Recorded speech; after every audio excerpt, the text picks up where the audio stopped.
কথায় আছে বাংলায় 12 মাসে 13 পার্বণ।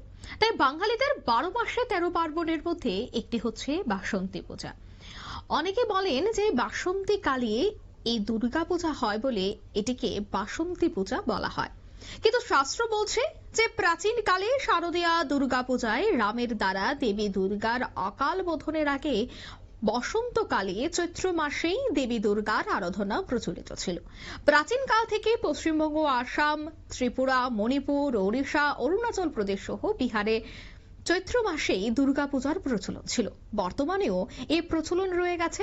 ত্রিপুরা রাজ্যে অনেক বাড়িঘর সহ এখন আরো কিছু কিছু ক্লাবেও এই পূজার প্রচলন দেখা যাচ্ছে।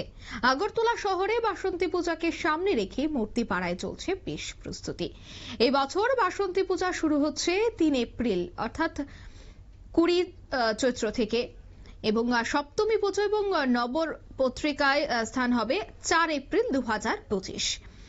অর্থাৎ এই বাসন্তী পূজাকে কেন্দ্র করে কিন্তু এখন থেকেই শুরু হয়ে গেছে মূর্তি পাড়ায় চরম ব্যস্ততা।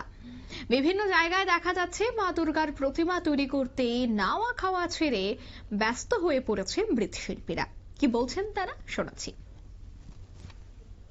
21 তারিখ বাসন্তী পুজো, সেই কাজের প্রস্তুতি আমরা খুব শীঘ্রই করার চেষ্টা করছি। এবং ওয়েদার ভালো না, আমরা বাইরে কাজ করি, তো অন্যান্য বছর তুলনায় এবার বাসন্তী পূজার কাস্টমার একটু বেশি, মার্কেটে মোটামুটি চাহিদা আছে। আমরা চেষ্টা করবো যে পুজো ষষ্ঠীর আগে কাজ কমপ্লিট করে যাতে ডেলিভারি দিতে পারি। আপনারা শুনলেন মৃৎশিল্পীর বক্তব্য। 3 এপ্রিল থেকে শুরু হচ্ছে চৈত্র মাসের বাসন্তী পুজো। তাই বাসন্তী পুজোকে কেন্দ্র করে কিন্তু এখনই চরম ব্যস্ততা রাজ্যের প্রত্যেকটি মৃৎশিল্পী পাড়ায়।